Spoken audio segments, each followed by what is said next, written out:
Amis milanais, amis rouges et noirs, milanisti, bonjour à tous et bon vendredi, dernier jour de la semaine pour certains au boulot, pour ma part le vendredi. C'est encore repos avec les enfants à la maison. Je n'arrive toujours pas à m'y faire ce froid, retour du soleil. Ça commence à devenir dur, déjà un peu mal de gorge, nez qui coule. Malheureusement, c'est ça la Belgique. Alors, quelques petites nouvelles aujourd'hui avant de passer à tout ce qui est mercato et vente de joueurs pour vous montrer un petit peu qu'il y aura vraiment un beau budget à dépenser sur le mercato pour renforcer cette équipe après que tous les joueurs soient vendus. Glazer, l'entraîneur de Crystal Palace, aurait dit, je pense, hier ou avant-hier, aurait confirmé en fait les douleurs au genou de Mateta qui duraient depuis le mois de novembre. Donc le Milan apparemment était prévenu, Crystal Palace l'avait prévenu. Donc je me pose la question, pourquoi avoir tenté l'achat alors? Sachant que l'achat est porté en premier lieu par Monsieur Furlani, qui voulait montrer qu'il pouvait acheter ce joueur et dépenser un budget d'une trentaine de millions. Je vous rappelle, je vous rappelle quand même que la tâche qui avait été donnée à Iglitare au mois de novembre, c'était de faire un attaquant sur le mercato, étant donné la blessure de Jiménez, et que son budget pour ramener l'attaquant était de 0 €. Et tout d'un coup, et il l'a fait, parce qu'il nous a ramené Fulkrug gratuitement, en prêt jusqu'en fin de saison, on payera juste la moitié de saison de son salaire. Il a ramené le joueur juste après Noël. Il a permis au joueur de s'adapter avec le groupe et d'être prêt déjà pour la reprise du championnat. Et comme par hasard, après, 30-35 millions apparaissent de nulle part, soi-disant pour acheter un attaquant. Pour en arriver à quelle conclusion? Que l'attaquant ne se fait pas parce que au niveau des visites médicales, ça n'a pas passé. Après, il s'étonne que nous, supporters, on s'énerve, on est fâché, on est dégoûté, parce qu'on se rend compte qu'à la fin, il y a un budget pour dépenser pour des joueurs qu'on aurait pu, si on n'avait pas pris alors Mateta, au moins le mettre sur le défenseur central pour renforcer la défense centrale. Anticipons Gilles de la Lazio de fin de saison, anticipons-le maintenant. Donnons les 20 millions, 15-20 millions à la Lazio directement maintenant et on se retrouve avec une défense renforcée. Non, c'était juste une illusion de budget à dépenser au mercato de janvier qui n'a pas été faite. Donc encore une fois, ce qui montre le petit monsieur que c'est ce food-là et que je ne supporte pas. Je me répète à chaque vidéo, mais je ne supporte pas. Et au niveau des visites médicales, même chose avec Boniface, pendant les vacances aussi. Boniface, c'est un joueur où on connaît son parcours clinique. On connaît les blessures qu'il a eues, les grosses blessures, les ligaments croisés. Si on veut vraiment le joueur, qu'on fasse faire les visites médicales, même là-bas en Allemagne, qu'on regarde tout là-bas, mais qu'on ne fasse pas venir le joueur à Milan. Tout est prêt pour signer, les joueurs se préparent à avoir un bon joueur, parce qu'en soi, Boniface, c'est un très bon joueur au niveau de l'attaque, c'est costaud, rapide, met des buts. C'était très bien, tout le monde était content. Mais si au niveau médical, le joueur a plein de soucis, on sait qu'on a un risque. Donc pourquoi faire toujours des figures de M, pour pas dire les mots ici sur la chaîne? Pourquoi toujours faire des mauvaises figures comme ça et faire énerver les supporters pour rien du tout?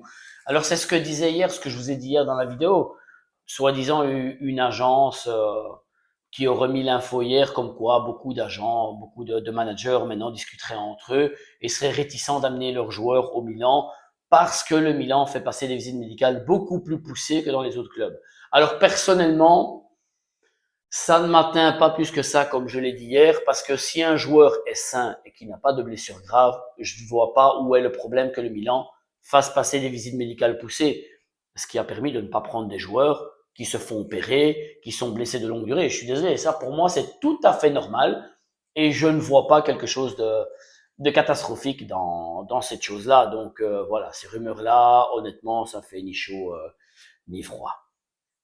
Alors, petite chose aussi que je viens de voir sur la chaîne d'Andrea Longoni, qu'il expliquait que depuis quelques jours tournent des mèmes, et on appelle ça chez nous en Italie, des petits montages vidéo en français sur Monsieur Foodland, il y a déguisement en poisson, déguisement en clown, et j'en passe et des meilleurs. Parce que les supporters sont un peu à bout, il n'y a plus personne qui supporte ce personnage. Et ce que je comprends pas, c'est ce que j'ai répondu en commentaire dans les messages de Longogne, pourquoi eux qui sont journalistes, ceux qui ont la possibilité de lui faire des interviews, ne lui fassent pas passer le message. Qu'est-ce que ça lui fait? Comment ça l'affecte? Notre prise de position par rapport à lui, que personne ne sait le voir, pratiquement, pas dire 100%, mais 95-98% des personnes ne savent pas voir ce personnage. Qu'est-ce que ça lui fait? Parce qu'à un moment donné, quand on est quelque part, alors ok, on est attaché à l'argent, je pense que c'est pas quelqu'un qui est en manque d'argent, c'est pas quelqu'un qui est en manque de propositions de travail autre part parce qu'il travaillait chez Elliott, c'était quelqu'un qui était très très bien mis, parce qu'au niveau financier, c'est quelqu'un qui est très fort, donc il a des postes importants. Donc, est-ce que au niveau orgueil, ça ne le touche pas, que personne ne le supporte dans le club, que tout le monde lui fait comprendre qu'il n'est pas fait pour gérer une équipe de football, qu'il ne comprend rien de football? À un moment donné, un peu de réflexion, un peu d'orgueil, et mets-toi de côté parce que ce n'est pas pour toi. Ce n'est pas pour toi, Monsieur Foodland, le football n'est pas pour toi, et tu joues avec le sentiment de nous supporters, avec notre orgueil, avec nos nerfs surtout. Donc voilà, à un moment donné, petit examen de conscience. Alors, on va passer à ce qui est maintenant, j'ai pris des notes pour vous dire ça exactement, des sommes, à ce qui peut être notre budget à dépenser l'année prochaine sur le mercato. Il y a des joueurs qui sont pratiquement faits. Donc, Jiménez qui a été prêté à Dortmund avec droit d'achat, ça sera 20 millions avec bonus pour arriver à 4-5 millions d'euros en plus. Ce qu'il y a, c'est qu'il y aura 50% de la vente qui sera destinée au Real, étant donné que c'était dans les contrats, au niveau de l'achat avec le Real. Donc, mais si j'ai bien compris, les 50% seraient sur la différence de ce que le Milan l'avait acheté. Donc, disons que le Milan prendrait une dizaine de millions, entre 12 et 13 millions.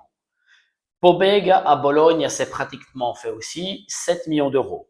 Colombo Genova, on y est pratiquement aussi. Le seul petit bémol au niveau des buts, des présences, c'est bon. Ça serait que le Genova se sauve. Et en principe, pour moi, on devrait y arriver. 10 millions d'euros. Terracciano, qui a été prêté à la Cremonese, et aussi la condition, c'est que le Cremonese se sauve. Et ils sont bien partis pour ma part. Donc là encore, 3 millions et demi. À ça, on rajoute Chukwueze qui sera peut-être acheté par Fulham, parce que Fulham est très content. Il est en train de faire ses matchs là-bas. Et là, on parle de plus ou moins 25-28 millions d'euros, ce qui est pas mal du tout. Puis Bondo, je ne sais pas si ça a été un prêt sec ou si le joueur reviendra ou s'il sera mis sur le marché. À voir. Et Moussa qui à mon avis lui reviendra certainement de l'Atalanta. Moussa qui était prévu plus ou moins 25 millions d'euros aussi. Et là, à mon avis, de toute façon, le joueur sera mis sur le marché et il ne restera pas. Donc, ça sera plus ou moins entre 15 et 20 millions qui rentreront aussi parce qu'il sera mis sur le marché. Là, on est donc, sans compter Moussa, en comptant seulement les premiers que je vous ai dit, on a plus ou moins 50 millions.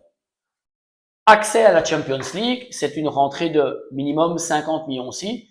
Et on est déjà à 100 millions, sans compter Moussa, sans compter éventuellement Jiménez. Je rappelle que Jiménez, à mon avis, ça sera très difficile qu'il reste au Milan, surtout qu'on voulait vraiment le faire partir dans ce mercato. Alors le joueur l'a senti aussi, lui dit qu'il veut rester, mais ça me semble difficile. Donc Jiménez, pour moi, étant donné qu'il y a eu la blessure, on doit baisser un peu nos prétentions au niveau du mercato, donc ça ne sera plus peut-être 30 millions, mais peut-être une vingtaine de millions d'euros aussi. Et la grosse vente que le Milan pourrait faire, ça serait Leao au mois de juin. Pour ma part, je le répète, mon ami du Canada sera encore une fois contre, mais Leao qui peut ramener entre 70 et 80 millions. Il y a apparemment le Manchester United qui serait dessus et qui serait proche à faire une offre de 80 millions. Pour moi, c'est oui, directement. Donc, si on fait le récap de tout, sans compter Léao, on serait déjà plus ou moins 150 millions d'euros. Si on inclut Léao avec dedans, on a plus de 200 millions d'euros, 220, 230 millions.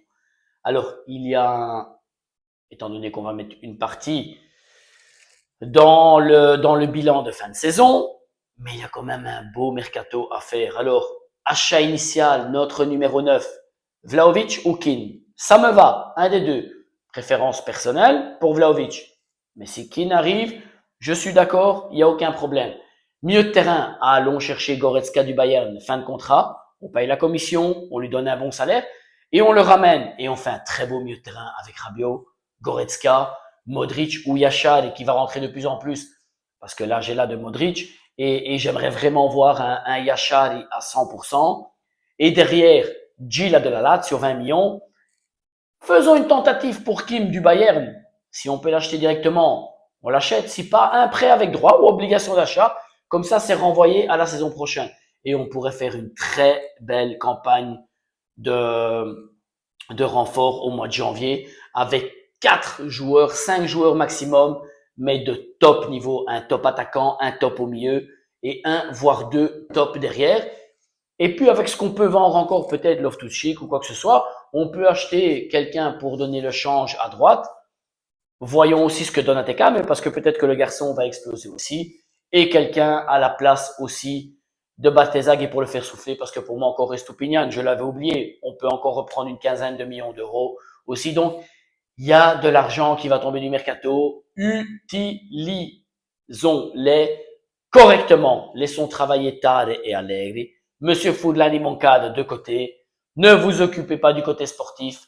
Laissez faire les gens compétents. Prochaine vidéo, on va voir s'il y a d'autres nouvelles au niveau du mercato d'ici ce week-end, entre demain et dimanche. Je ferai peut-être une vidéo tous les 2 jours étant donné qu'on ne joue pas cette semaine. Donc, on se contentera de voir les autres. Ce sera peut-être une petite vidéo bref pour vous donner connaissance des résultats des autres équipes et s'il y a des nouvelles de mercato. Aussi, j'avais oublié le jeune Kostic, le Milan est toujours en train de discuter. Kostic du Partizan Belgrade. Voir comment le garçon va se comporter encore d'ici fin de saison. On ne l'a pas abandonné. Ce serait peut-être un jeune renfort, futur prospectif pour l'attaque la saison prochaine. Mes amis, petit like à la vidéo, abonnez-vous, c'est totalement gratuit. Commentaires, n'hésitez pas, faites plus de commentaires et sempre forza Milan.